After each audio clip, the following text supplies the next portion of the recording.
In this lesson, we'll set up FK controls for the creature's neck. Let's import in a square shape. We'll choose File, Import. Here it is. Now if we were to deselect this object, press the Z key just to take a look at all objects in the scene, you can see how high up the shape is. So we'll just go ahead and translate it down. We'll bring it closer to Rexy. Press the Z key to zoom in. You'll also see that the pivot is just slightly off. No worries, we'll just go to our hierarchy panel, choose Effect Pivot Only, click on Center to Object. Alright, great. What I'd like to do now is go ahead and go to the Vertex of Object level and start bringing down the size of this. So we'll make sure to scale from our selection center. We'll go ahead and press the Z key to zoom in. And I might bring down the size just a little bit more. I think that will work out well. We could always go ahead and test it out. Let's go ahead and align it to neck A. So with it selected, we'll press Shift A, and we'll now go ahead and click on neck A. And from here you can see that we'll need to go ahead and rotate it up to match the angle of this bone object, just so it's easy to select. So we could always use angle snap. I'll go ahead and press the A key. We'll start to rotate this up to about 65 degrees or so. Alright, I think that works out well. I might just want to go ahead and scale it down just a little bit more because we have two more control objects to fit into this space. So let's go back to our Vertex of Object level and grab our Scale tool and just bring this down just a little bit more. Okay, great. So from here, let's say we go ahead and enable thickness. When we do, you can see that it's pretty extreme, but we know how to fix this. We just need to reset our X form. Much better. And now we can go ahead and collapse selected using modifier stack result. Taking a look at the thickness of this object, I just want to make sure it's okay. I think that about a value of 20% is just fine, or 0.2. Excellent. Alright, so from here we can have this renamed to enum neck A underscore FK01. From here we'll go ahead and duplicate this, Control V. We'll rename this to neck B FK01. And now let's go ahead and quick align it to neck B. From here we can go ahead and start to rotate it. We'll angle it back. Great. Again, so it matches the angle of the bone object, so we can have it flow along the neck. Let's now clone this object and rename this to neck C. Great.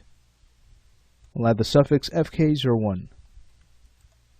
Neck D will not need a control, so we'll just go ahead and have this aligned to neck C using Shift A. And then we'll go ahead and just rotate it back a little bit more. Great, so there are our control objects. Now, since we're working with an FK system, let's go ahead and have them linked together. We'll go ahead and start with neck C. We'll have that linked to neck B, and neck B gets linked to neck A. Neck A will be controlled by our root. So let's go ahead and grab that control and link over to our root. From here, we can go ahead and select all three objects and freeze their transforms. Alright, great stuff. So if we were to go ahead and grab our rotate gizmo, make sure it's set to gimbal mode, and start to kind of rotate. I might turn off angle snap as well. We'll get some really good rotation from these controls. Alright, sweet. I'll go ahead and select all three. I'll right click and choose Transform to 0 to bring them back. Alright, so now that we have our FK control set up, we can set up our orientation constraints, but remember, the orientation between these controls and our neck bones, they differ. So what we can do is work with helpers to correct this problem. Let's head over to our Create panel, and we'll create a point helper. Go ahead and right click. From here, let's go to our Modify panel and switch this from box to cross. Now, we'll have this aligned to neck A. So press Alt A and go ahead and click on that neck bone. We'll make sure all 6 are checked, position and orientation. We'll choose OK. Looking at the size of this, we might go ahead and bring it down a little bit more. Great. I think it was way too large, so we'll just go ahead and drop the size. And we could always go with about a value of 3. Alright, so from here we can have this renamed. That's going to be ptdrv underscore nec a fk01. Alright, from here let's go ahead and clone this object. Control V. From here we'll then have it renamed. So this will be for nec B, choose OK, and then we'll use Alt A to align it to the next neck bone.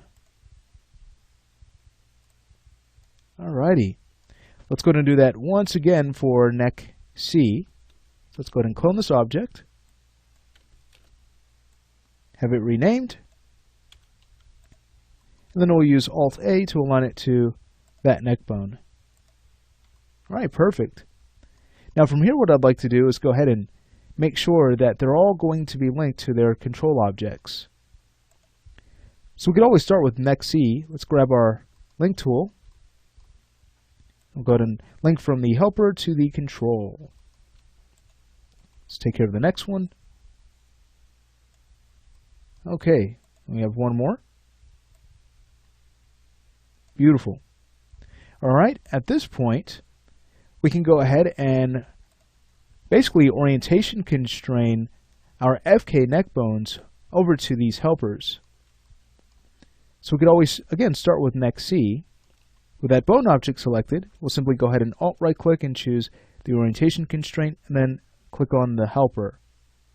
Beautiful, so you can see nothing shifts out of place, and when we grab our control object, as we start to rotate it, we're driving that neck bone. How cool is that? So again, the process is to just go ahead and grab the neck bone that we need to constrain. It's the FK neck bone for this time nec B. We'll go ahead and grab our orientation constraint and then click on the helper. Let's do this once again for nec A. Great. Now we can test this out by moving our controls. So I'll go ahead and grab nec B and start to rotate it. Perfect. Let's go ahead and grab nec A. Everything's moving wonderfully. Alright, so once we manage to take care of these steps, we could always go ahead and have these stored in their respective layers. So we could start with our helpers. With all of those selected, let's go to Manage Layers. You can see we need a hidden layer for these objects, so we'll create one. We'll just name it Hidden. Let's make sure the default layer is still active. Great. And then from here, we'll go ahead and grab our control objects for the neck system. And what I'd like to do is create a brand new layer for these controls, simply because we'll want to switch back and forth between IK and FK. So what we could do is simply use a layer to hide our FK controls when we're in IK mode. So with all of these selected, we'll create a new layer. And since all of these are listed alphabetically, here's what we could do. We can go ahead and name this new layer controls underscore nec FK. That way, it'll still be around the other controls layer. So when we're looking for our controls layer, it's very easy to find. Alright, excellent. So that takes care of our FK system. So what we need to do next is start building our IK system. Let's go ahead and move to the next lesson and get that started.